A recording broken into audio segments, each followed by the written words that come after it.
Welcome to Righty Rule with Ellie. I'm Ellie, and this is episode number 7, 5 non-electric ways that your character can stay warm, part 2. You can find the episode notes and helpful links to learn more on my website, AllieHart.com. That's ALLEYHART.com. For the first week of this podcast, I will have a new episode out every single day. After the first week, I'll have a new episode out every Monday. Now, on to the show. Welcome to part 2. If you enjoy this episode and find it helpful, check out part 1. When winter hits, we all know how important it is to stay warm. Being too cold can cause everything from windburn to frostbite, hypothermia, and even death. The cold is especially dangerous for children and the elderly because they lose body heat faster than the average healthy adult. Here are 5 things your character can do to stay warm. Number 1. Wood stove, also known as a cast iron stove. Wood stoves come in many shapes and sizes. Round, oval, square, rectangle, etc. These are not the same thing as a wood cook stove. Although many people, myself included, cook on the top of wood stoves if there's a flat surface and enough room to hold a pot. As you likely guessed, they are typically made of cast iron. Today, some people who can't afford to buy them will make their own from metal 55-gallon barrels. If you write post-apocalyptic, this would be one your characters can make, and remember, they are not as thick as cast iron and tend to last 5 years or less. If your character finds one in bad shape, aka extremely rusted, it might only last one winter before getting too many holes. Wood stoves essentially work the same as a fireplace, except your fire is contained within the stove. I've taught kids and adults alike to safely use a fireplace and wood stoves. Personally, I find most people learn faster with a wood stove. If I were to guess, I would say they feel better and more confident with an enclosed space to learn, but that's just my guess. Number 2, small rooms are easier to heat. Less space means there's less air that you need to heat up. Since heat travels up, the top of the room warms first. This means tall people's heads are warm and their feet are cold. Okay, it doesn't really mean that. But it does mean that the taller the room, the longer the time it will take for the warm air to make its way down to your character that I assume has gravity keeping their feet to the ground. If your character's floating on the ceiling, then hey, I guess they're warm. Small rooms taking less time to heat is a fairly basic concept that even kids can grasp, but they may or may not have thought about it. If a person has grown up with central heat and air, they likely would not think about this right away. It will likely need to be pointed out to them at some point. However, if your character grew up using wood to heat, they will likely already know this. The same thing is true if they grew up heating with propane or natural gas of some type. This really comes down to one simple factor: if your character is likely to know this or not. Ask yourself, have they had a reason that they would need to be warmed up quickly without electricity? If you have ever been very cold and needed to warm up, this is one of those things that you're not likely to forget. Number 3, boots. Boots at least should keep your feet warm and dry. Exceptions happen, but as a general rule, they should do these 2 things. This helps to stop frostbite, athlete's foot, trench foot, and more. If your character's foot gets injured in any of these ways, it can affect their walking, and that can lead to a number of other complications.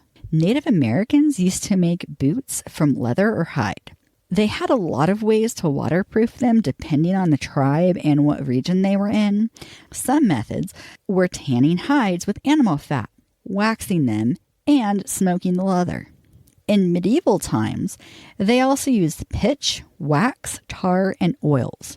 Rubber boots first made an appearance in the 1800s. However, there are so many different versions of who was the first to wear them or invent them that I can't tell you who it was. Number 4, a root cellar. Okay, I know what you're thinking. Root cellars are for storing food at a sustainable low temperature in the winter. Well, that's true. It's also why it made it on this list. The average ideal temperature of a root cellar is between 32 and 40 degrees Fahrenheit. While that is or is very close to freezing, if the temperature outside is much colder than that, it makes the root cellar warmer than the outside. When I was young, I remember walking into my first root cellar. At least the first time I remember one. It was early spring and the shelves were mostly barren except for an odd jar of vegetables here and there. I could not understand why my elderly great uncle showed it off so proudly. And when I asked what was so special about it, he told me about the year his house burned down in the middle of winter. He and his whole family, which I believe he said was 6 children at the time, didn't have anywhere to go. So they stayed in the root cellar for days as he and his older boys made the barn livable. He explained it was bitterly cold that winter, and if it had not been for the root cellar, they would have frozen in the winter storm. Root cellars also keep you out of the wind and elements. Cold can suck the body's heat right out of you, and becoming wet causes you to lose heat and risks frostbite and hypothermia. Number 5, throw blankets. This somewhat goes with the idea that if you are cold, put on more clothes. Many people use throw blankets to keep their legs warm and wrap around themselves like a shawl. The Amish in our area keep blankets under the wagon seats to cut down on the cold breeze. They also use them to warm children and elderly, even inside of the homes. Today, many people keep them around the house so that they can keep the thermometer down and stay warm too. Fun fact, boots have been around for longer than most people think. There are cave paintings in Spain showing men and women wearing fur-lined boots. Now for everyone's favorite part, what could possibly go wrong? Well, let me tell you, likely to go wrong. A character who is not used to a wood stove before will have no idea how to use the flue. This holds true with a fireplace also. There's a good chance they won't even know it's there. However, after learning about it, they might close it, causing the smoke to build up in the house. There's also the other way, which is to leave it fully open.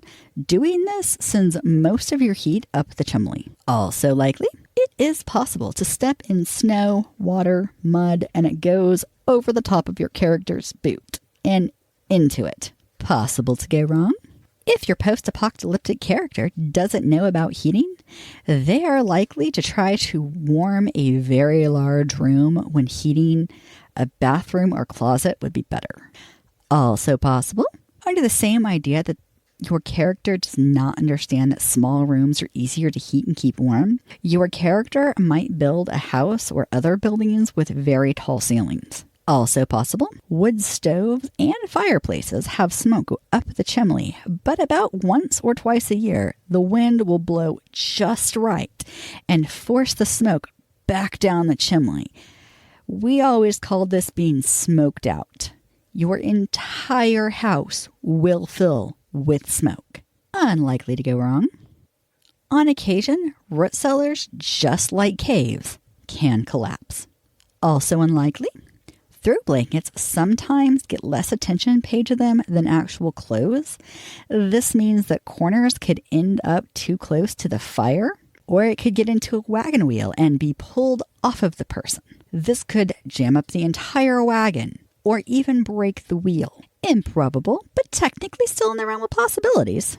Someone throws cold water on a wood stove while it is red hot and the stove explodes. This is something that most people who have wood stoves, grandparents will warn them about every time you get water close to it.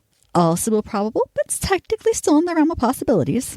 The throw blanket wraps around your character and something else, like a wagon wheel, and it pulls your character in, causing a dangerous situation that could turn deadly. Thanks for listening. to get the show notes, or if you'd like to have some helpful links where you can find out more about this subject, you can find this at my website, AlleyHart.com. That's AlleyHart.com.